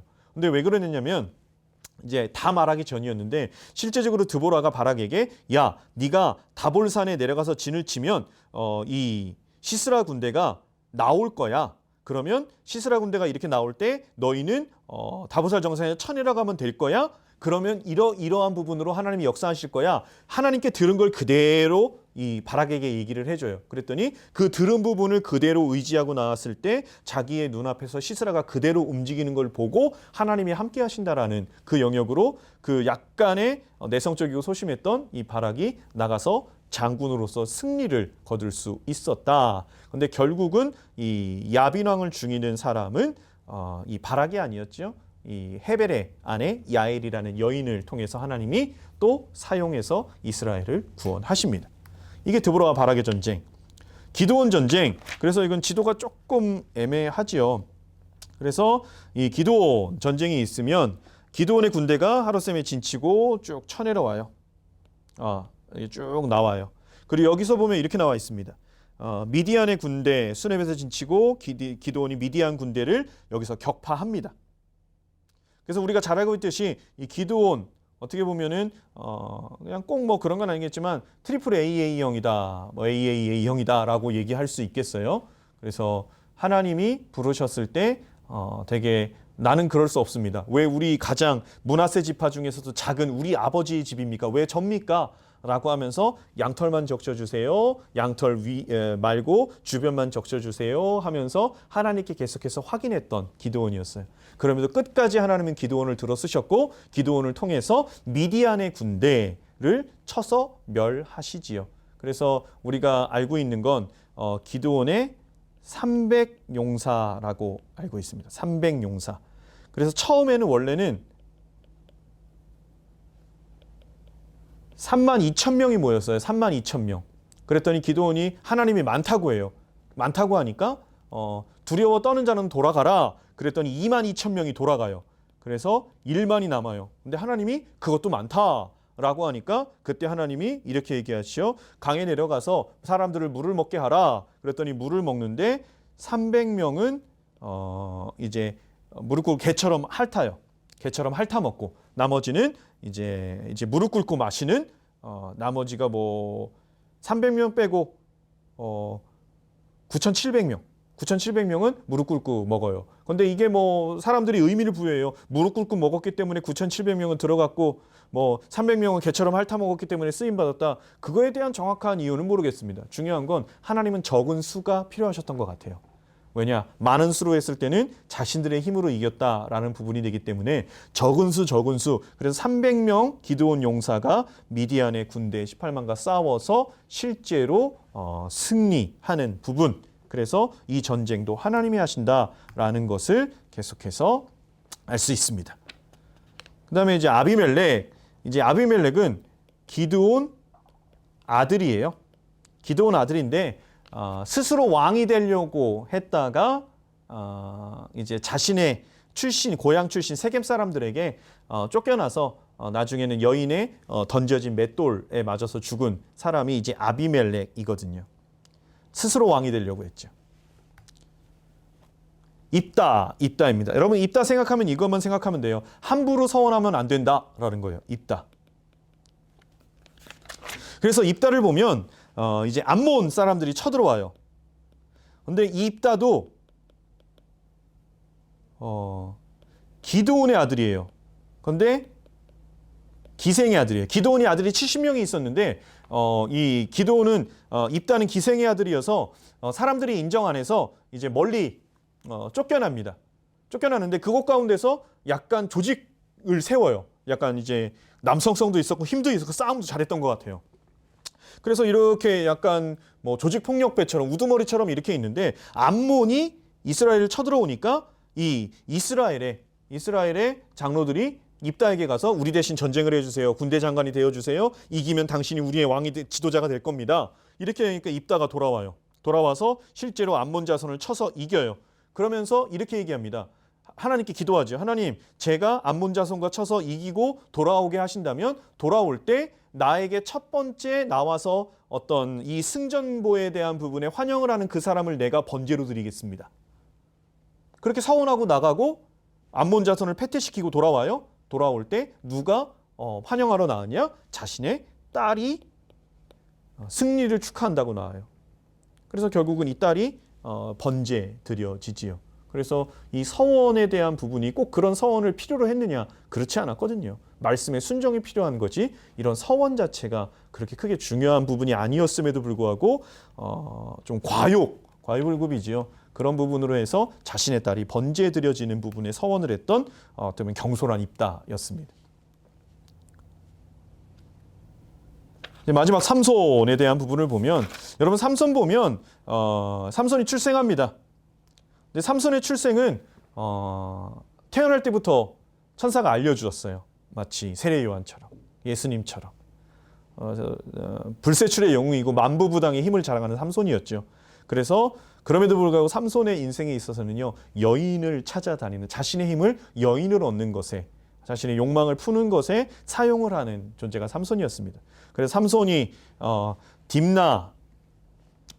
딥나에 가서 여인을 보고 블레셋 여인에게 반해서 데려옵니다. 성경에서도 얘기는 해요. 그것을 통해서 블레셋을 칠 기회를 얻으려고 했었다라고 해서 실제로 블레셋도 치지만 이 딥나 여인을 쫓아갔었고 또 하나는 가사에서 기생과 연애했었고 또 하나는 마지막에 이제 들릴라의 미색에 빠져서 모든 것 다 알려주고 두 눈이 뽑히고 이제 블레셋에게 끌려가서 연자맷돌 돌리고 너무나 억울했던 나머지 하나님 마지막으로 힘을 주시면 제가 이들을 멸하겠습니다 해서 하나님이 마지막에 힘 주셔서 기둥 잡고 무너뜨려 2천여 명의 사람들을 이제 마지막에 죽인 삼손의 인생 어떻게 보면은 엄청난 힘을 받았음에도 불구하고 그 힘을 제대로 사용하지 못한 사사시대의 전형적인 모습을 왕이 없으므로 자기 소견에 옳은 대로 행하는 전형적인 모습을 보여줬던 마지막 사사 삼손의 이야기입니다. 그래서 이게 마지막 슬라이드입니다. 여기서 보면 핵심이 그때 이스라엘에 왕이 없으므로.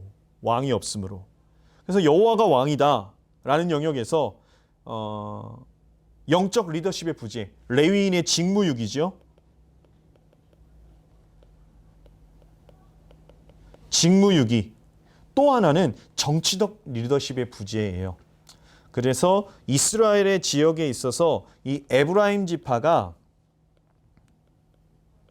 가장 힘이 강성한 지파입니다. 그래서 이스라엘을 얘기할 때 너 에브라임이여라고 성경에서 얘기할 때도 있어요. 대표성을 떼어서.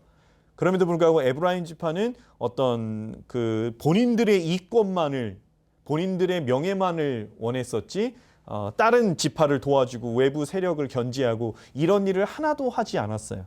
가장 강력한 은혜를 입고 축복과 많은 땅, 그리고 에브라임 지파 안에 실로라는 땅도 분배받았습니다. 이 실로는 하나님의 법궤가 있는 지역이었어요. 그 정도로 이 정치적으로도 그렇고 종교 경제적으로도 그렇고 이 부분에서 상당히 큰 땅을 받고 축복을 받은 에브라임 지파가 정치적인 리더십에 있어서 11지파에게 아무런 영향력을 가하지 않았다. 펼치지 않았다. 그래서 이스라엘의 왕이 없었기 때문에 그 왕이 없는 부분에서 두 가지 이유, 하나는 영적 리더십의 부재, 또 하나는 정치적 리더십의 부재, 그냥 자기 소견에 오른 대로 살았던 그 부분에 가장 강력한 건 레위인의 직무유기였다라는 거. 그래서 여러분들이 오늘 이렇게 가나안 정복서부터 사사시대, 철기시대까지 좀 마무리를 했어요. 그래서 다음은 파트 6, 이제 신정체제에서 왕정체제로 돌입하는 통일한국시대로 가면 조금 더 다루는 재미있는 내용들이 많이 있을 겁니다. 지리적인 부분도 역사적인 부분도. 그래서 오늘 또 이렇게 함께한 부분에 있어서 여러분들 직접 금요일 8시에도 하시고 또 가능하시다면 한 번 더 하셔도 너무 좋겠고 또 그 시간에 안 되신다면 업로드된 영상으로 계속해서 이 부분 하나하나 한 번씩만 살펴가면 한 번 애써서 제대로 들으면 성경을 읽을 수 있는 부분에 있어서 읽는 부분에서 더 많은 이 스펙트럼이 넓어지는 부분이겠지요. 하나님을 알아가는 것에 있어서 우리의 시간과 노력을 조금 더 드리는 우리 청년부가 되기를 바랍니다. 구약 산책 두 번째 시간 이렇게 마무리하겠습니다. 감사합니다.